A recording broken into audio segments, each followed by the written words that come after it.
Solitude isn't merely the state of being alone, it's a forge. The fire of isolation will either temper your strength, clarity, and resilience, or it will consume you, leaving you weaker and more adrift. The difference isn't in circumstance, but in conscious choice. Without clear intention, it's easy to fall into silent, corrosive patterns that erode your focus and distance you from your potential. We look to Stoicism, a philosophy of active mastery, not passive endurance, to provide a blueprint. The goal is to transform your alone time from a source of anxiety into a sanctuary of power. Master these 12 common pitfalls, and solitude becomes the training ground where your strongest self is built, piece by deliberate piece. The pitfalls and the Stoic blueprint. 1. Mistaking loneliness for a void. The pitfall, the quiet of an empty space creates a psychological itch, a craving for external stimuli to confirm your existence. You outsource your sense of completeness to the dopamine drip of social media, the buzz of a dating app, or the endless noise of streaming. This teaches your brain that internal peace is impossible without external input, creating a debilitating dependency. The Stoic shift, reframing the silence. Accept the silence not as a punishment or a lack, but as a neutral condition you define. Epictetus taught that peace depends on mastering internal judgments, not controlling external events. Choose to fill the silence with your own presence. Action, practice scheduled silence. Commit to 10 to 15 minutes daily with zero media. When the urge to seek external validation arises, interrogate it: what am I trying to avoid feeling right now? Then, replace consumption with creation, journal, work on a project, or clean your space. This builds autarkia, self-sufficiency. 2. Letting discipline slip. The pitfall, in solitude, with no external accountability, the temptation to drift is overwhelming.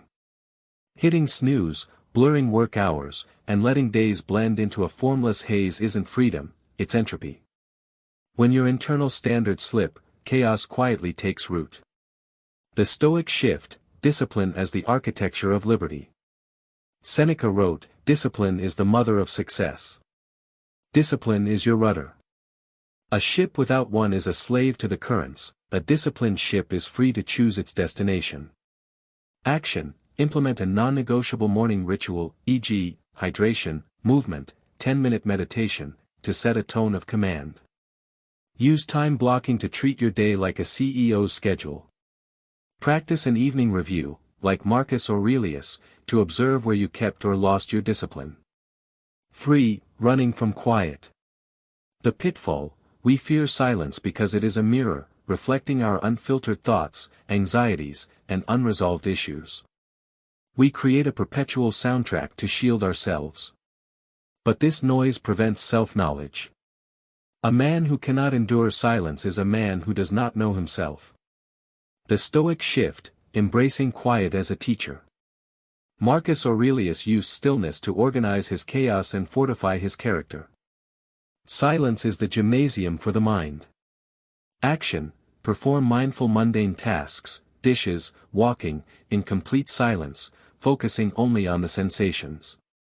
Practice premeditatio malorum, the premeditation of evils, in your quiet time. Calmly visualize potential challenges to rob them of their power in reality. Implement a digital sunset 1 hour before bed. 4. Neglecting your physical foundation. The pitfall, mens sana in corpore sano, a sound mind in a sound body, is a physiological truth. In solitude, it's easy to let physical self-care slide, erratic sleep, junk food, skipped workouts. You cannot think like a king if you feel like a prisoner in a deteriorating body. Neglect has direct, debilitating consequences for your mind. The Stoic shift, the body as your primary instrument. Seneca stated, "No man is sound of soul without sound of body." Caring for your body is not vanity, it is the maintenance of the tool you use to execute your will. Action, move with purpose daily, a 30-minute walk or bodyweight circuit. Fuel for function, prioritize whole foods that provide sustained energy. Protect your sleep, treat 7 to 8 hours as a non-negotiable recovery session for mind and willpower. 5. being held hostage by the past. The pitfall: solitude becomes a theater where you endlessly replay failures and betrayals, feeding narratives of resentment and regret. This psychological self-harm chains your present energy to events that are gone and cannot be changed. You become a ghost haunting your own life. The Stoic shift: the past as a lesson, not a life sentence. Accept the past with a more fatty love of fate. See every event, especially the difficult ones, as necessary for your development. The event is neutral, the meaning you assign it is your choice. Action: practice the journaling reframe. Write down a haunting event, then ask, what did this teach me? How did it make me stronger? Perform a ritual of release, e.g., safely burning a note of resentment, to reclaim your present power. Focus on the sphere of control, redirect your energy to your current attitude and actions. 6. Outsourcing your self-worth. The pitfall: the hunger for external validation, likes, compliments, public approval, conditions your self-esteem to be a roller coaster controlled by others' opinions. You hand over the keys to your identity, becoming a slave to the public mind. This is the antithesis of freedom. The Stoic shift: anchoring worth in internal virtue. Marcus Aurelius noted, "We all love ourselves more than other people, but care more about their opinion than our own." Your worth is determined by your character, courage, justice, temperance, wisdom, not by external metrics. Action: define your own scoreboard based on your core values.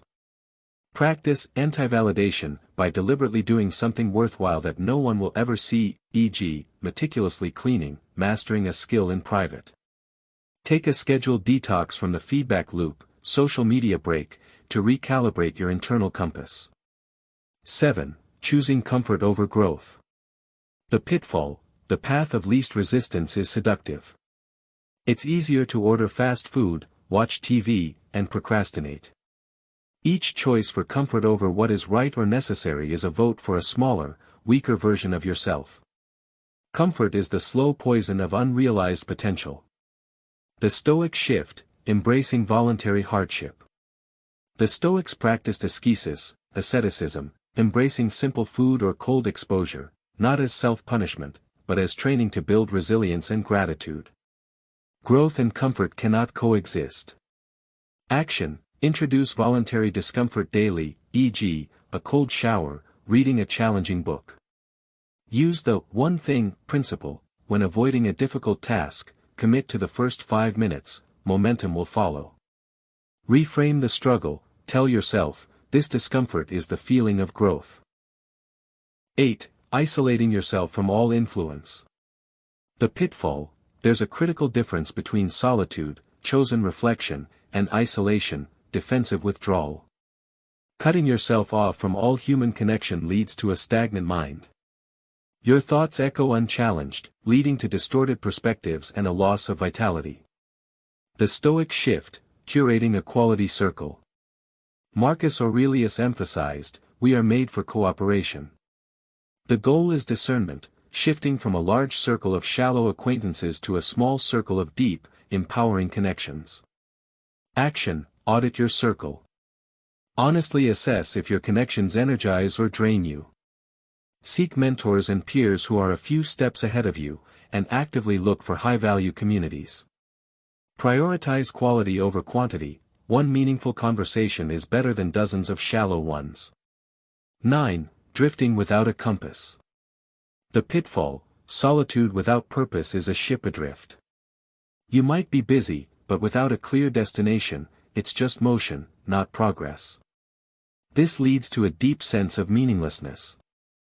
A man without purpose is reactive and easily swayed by distraction because nothing internally is pulling him forward.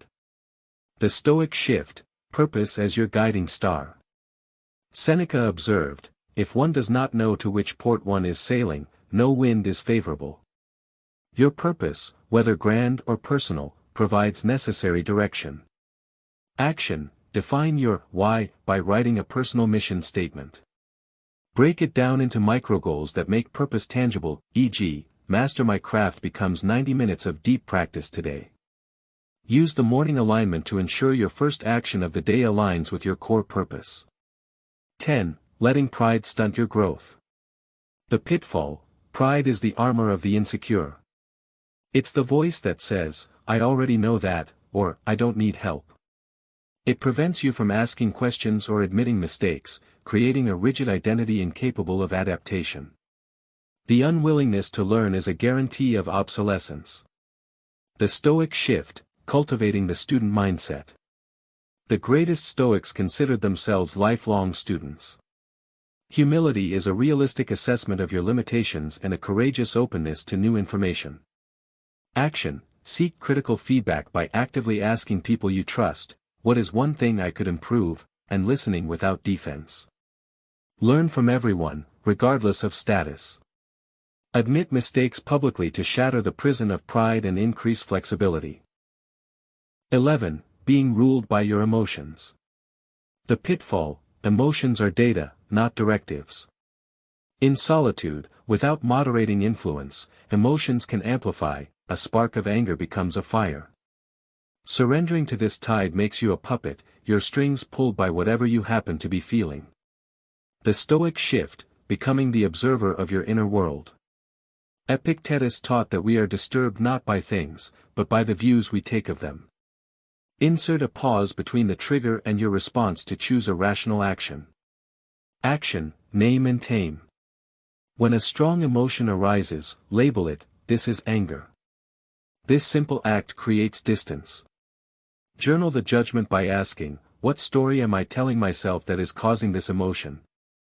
Practice proportional response: act based on reason, separate from how you feel.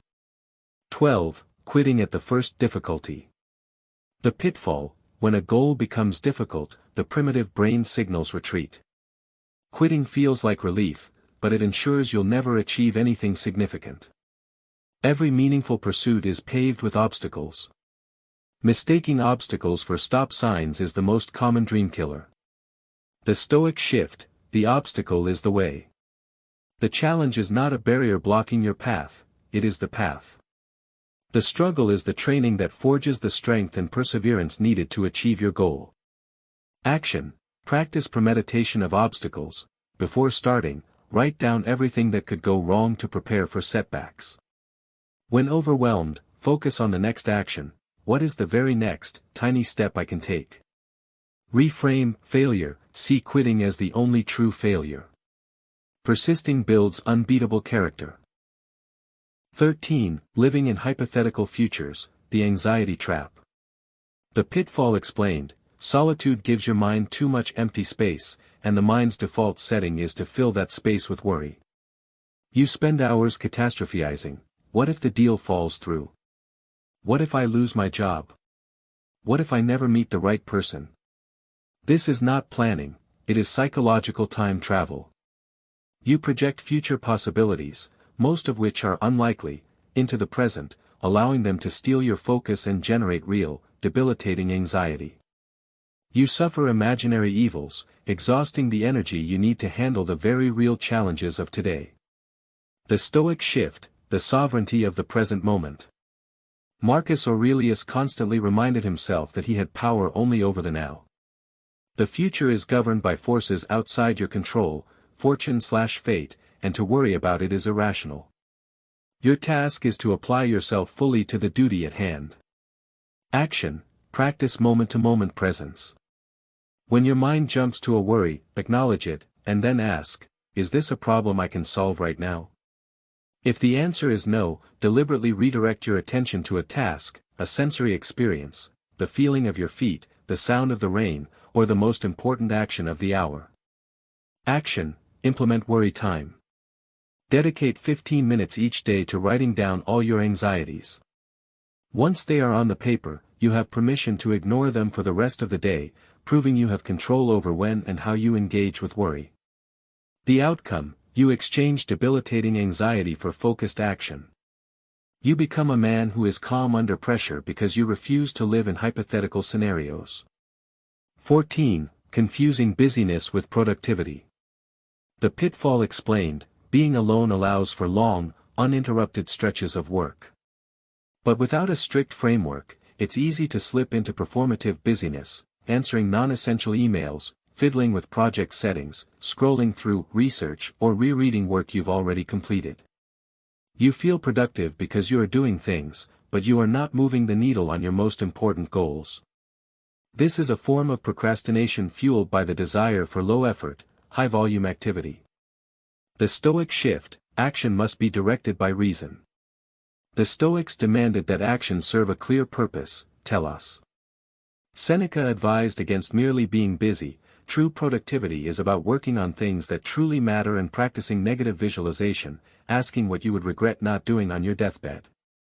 Action: embrace the deep work audit. At the start of your day, identify the one thing that, if completed, would make everything else easier or unnecessary. Block off a distraction-free window for that task alone. Everything else is secondary. Action: apply the 80-20 rule, Pareto principle, to your solitude. 80% of your results come from 20% of your efforts. Ruthlessly eliminate the 80% of activity that doesn't generate meaningful results. End your day by asking, did I create, or did I merely process? The outcome: your time transforms from a quantity to a valuable resource. You move from being a busy amateur to a focused professional, dedicating your limited energy to what drives real progress. 15. The failure to seek and give counsel. The pitfall explained: the quiet of solitude can breed an illusion of self-sufficiency that verges on arrogance. You stop seeking external counsel because you believe your internal reasoning is superior, or you fear exposing a vulnerability. This also applies to giving counsel: you withhold your earned wisdom from others, isolating yourself further. This stasis leads to intellectual blindness. You become unable to spot your own cognitive biases, missing critical errors that a trusted friend or mentor would see instantly. The Stoic shift: reciprocity and shared humanity. The foundation of Stoic ethics is that we are rational, social beings. We exist to help one another.